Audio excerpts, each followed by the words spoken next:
This is a series of recordings made in September 2021 of Noelle Macaulay née Nicol, reminiscing on her life. The end was only a couple of months later, but Mum is sounding as strong and vivacious as ever in these conversations. Not sure what's up with my microphone in the first recording, but Mum sounds great in this, and indeed all of them, which is the important thing. We begin with a question about why Mum might be an interesting person to chat to. This is because the premise under which we were recording was that this would be a series I would make with many different people. Although we both knew what was happening, I think that helped us keep it light rather than focusing on the fact that we needed to do this because the clock was ticking. We recorded over a few days, and then there were a few additions where Mum decided there was more she wanted to say. Not for the first time. I think it has been pieced together into something relatively coherent. So whether you are one of her children, grandchildren, relatives, or one of her long list of great friends, I think you will enjoy another helping of Noelle's company. That is a thought with which I am certain she would be delighted. Noelle, why do you think I think you're interesting? Well, I am related to you, and I think you've got some traits of mine, and I think you've inherited some of my better assets, and I hope that you have. Okay, so clearly we're talking here about our relationship insofar as you are my mother. I am, and very proud to be your mother. Okay, so we're going to talk about interesting parts of your life. Normally when people do that, they begin at the beginning, but we're going to go further back in time initially to discuss how you came to be, because there's an interesting story there. Why don't you tell us that? Well, in about, I think it must have been 1940, my parents were living out of Belfast because the war was on and they had to move out of the city. They moved to a seaside resort called Whitehead where they rented a house. And the electric wires in the house were very poor. And it was a poor enough house, I suppose. And my parents had a daughter called Jeanette. And she had been sick. She had the cold. And then my mother went out to get her some medicine. And when she came back, found her charred and dead on the bed. She'd been electrocuted. She must have been fiddling with the wires or fiddling with the plugs beside her bed. How old was she?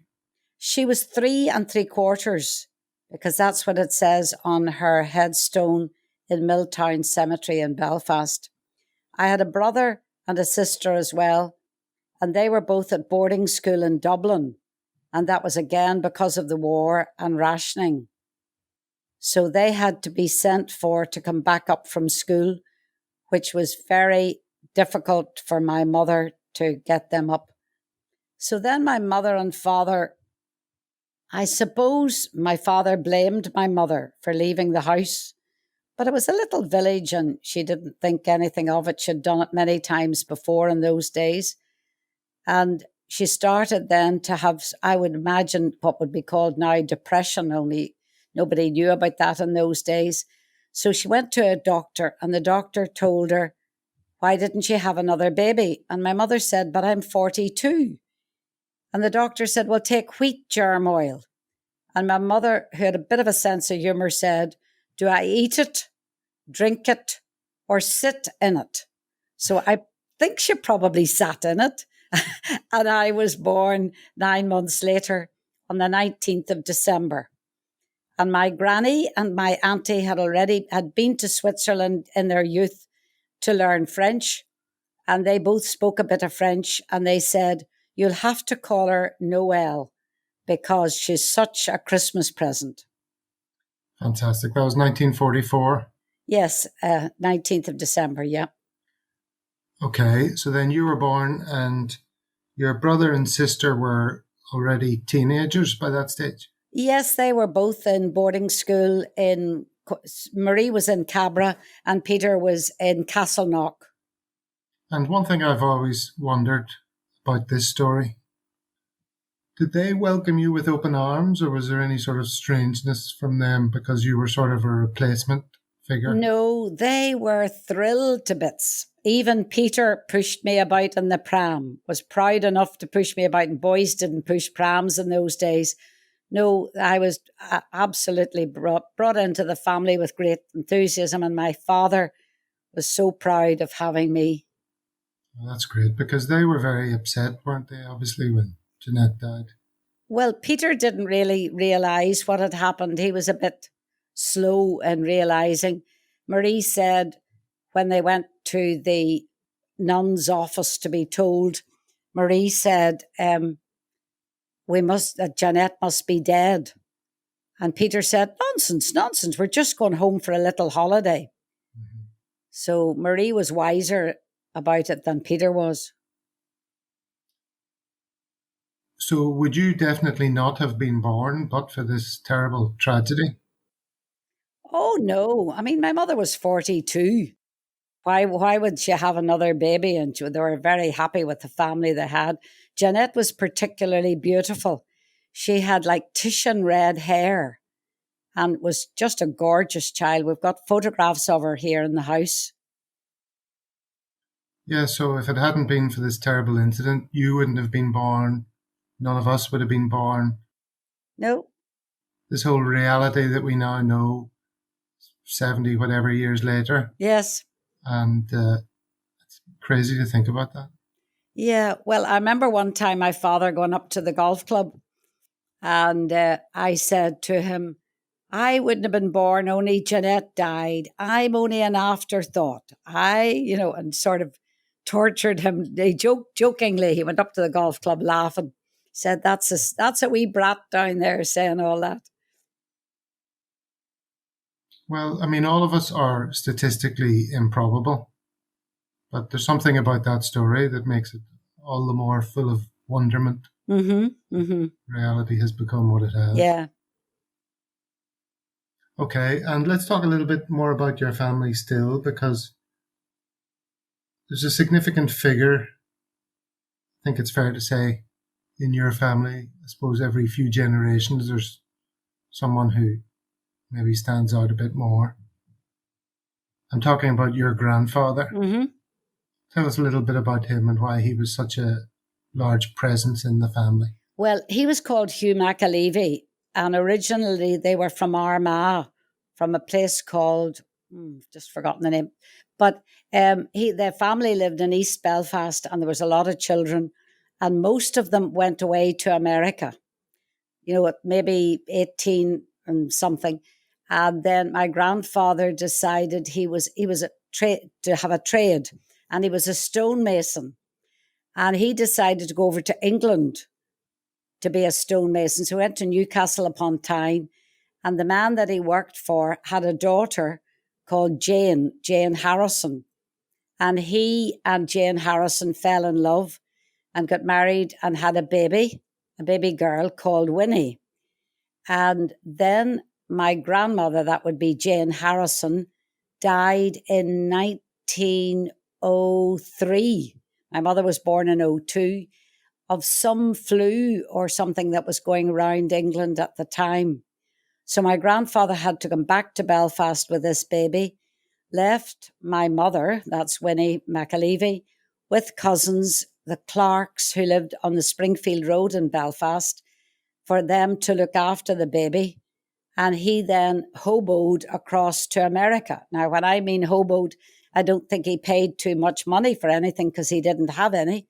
He maybe jumped on trains and went across from New York. But the first thing he did was he went to Brooklyn to his brother Joe McAlevey and went into the house. Joe was out working and the wife met him. And Hugh said, I'm your brother-in-law. So she said, oh, come in, come in. So whenever Joe came back from his work, the wife said, your brother Hugh is here. And so there was a great reunion with them. And then my grandfather left and went hoboed across to San Francisco, where he was a stonemason and builded part of the bridge in San Francisco. The Golden Gate Bridge? Golden Gate Bridge. Yeah, well, part of it. I mean, I didn't know that. I'm not sure how many bricks he put in, but whatever. And then he was there at the time of the great earthquake. And apparently he was in some bedroom trying to put his socks on, and he couldn't get his socks on with the earthquake. So then he hoboed again, or did various things, went across America, learned little bits and pieces about life in America and people and how to maybe live and make a bit of money. And one of the things was he saw the pole, you know, the red and white pole that is outside barbers' shops. Yeah. It's maybe not now, but years ago it used to be. So he came back to Belfast and he had a bit of money and he bought a pub down the Antrim Road near Halliday's Road. Okay. And then he started a couple of hairdressers and put barbers' poles outside them. And then at the back of the pub, there was gambling going on. So he had, you know, he started bookmaking business at the back. It was illegal in those days. So then whenever it became legal, he bought a couple of offices and built up the business to about, I think he had 12 offices at the time he died. And he died in 1945, August 1945. So what age was he when he came back from the States? I would say he was about 40, maybe. And was he one of the first people to bring that barber's pole to this part of the world or something? That's what's claimed. That's what's claimed. He brought it to Northern Ireland anyway. I don't know whether that's... Some of these things are maybe fables. I can't think of the date when he came back, but he came back sort of on a temporary basis. And he would stay for a while and then he would go back to America. And he always went back on the Queen Mary. And he went lots of times back and forward across to America. And somebody wrote a cartoon and sent an envelope with it on it.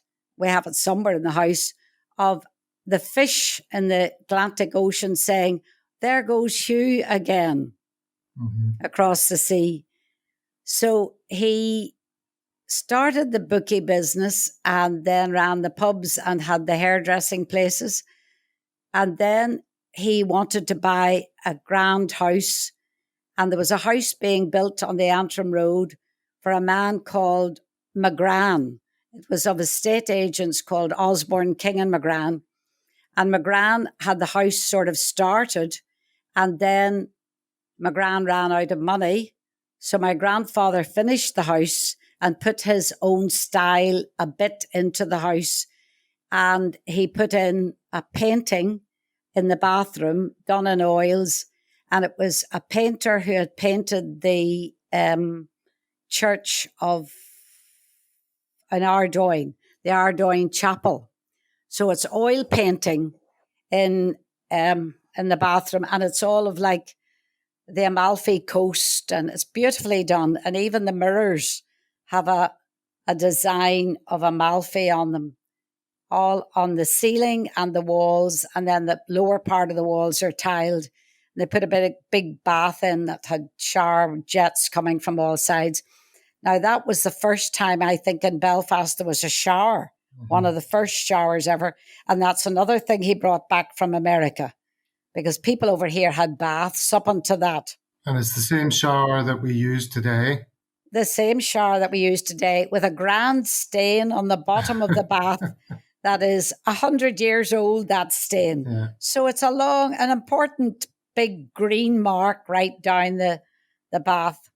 So you had your shower in it yesterday and today, so it's going well. And tell us about Hugh McAlevy's sort of dying wish. Tell us about the interesting aspect of how he's buried. Oh, that's good.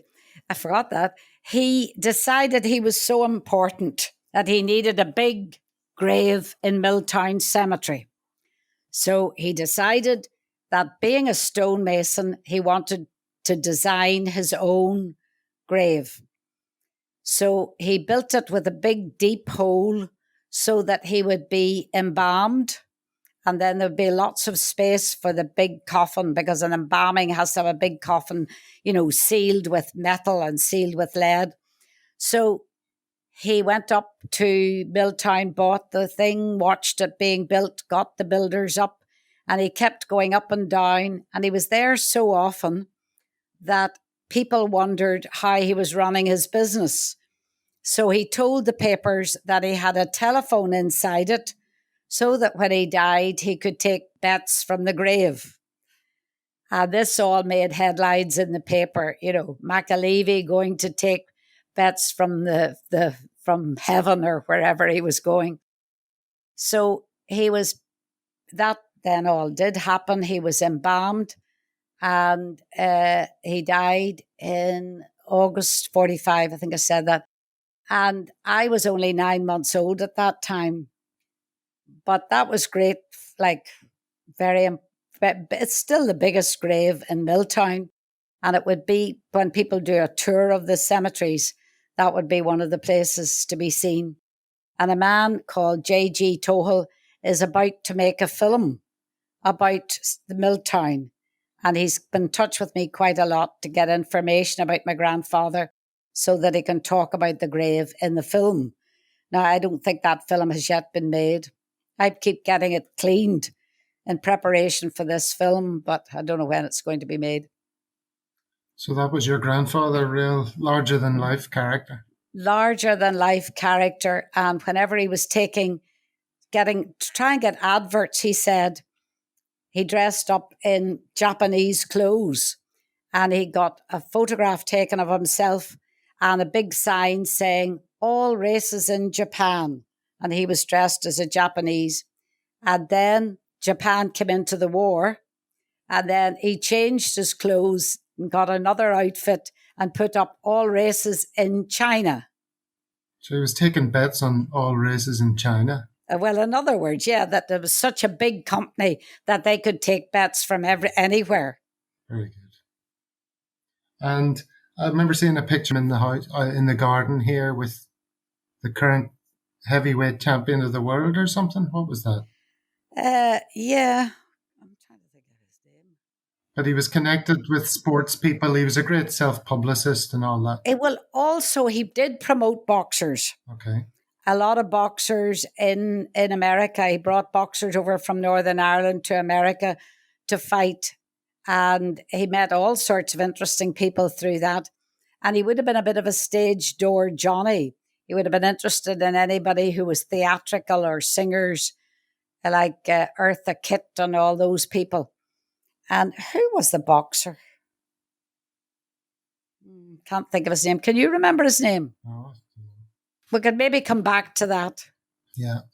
And he had a dog called Rastas, Rastas. And he had a parrot. And the parrot used to sit in the living room. And the parrot learned to speak from him. And the parrot used to say, "Close the bloody door. Close the bloody door." And then the parrot was given away to people who in the theatre. And they had it hanging up in the Empire. And whenever the chorus girls used to have to come down the stairs, the parrot used to talk to them. And then the parrot played a game on the chorus girls and said, stage door, so that they had to run down to get on the stage.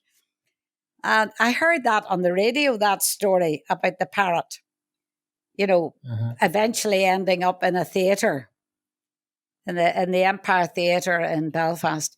But he would have been keen on singers and dancers, and he never married again after Jane Harrison died.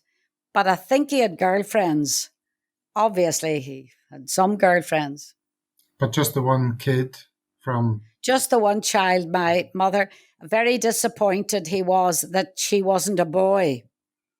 So whenever my brother was born, he was very keen that my brother was a like a meal. That was very important to him.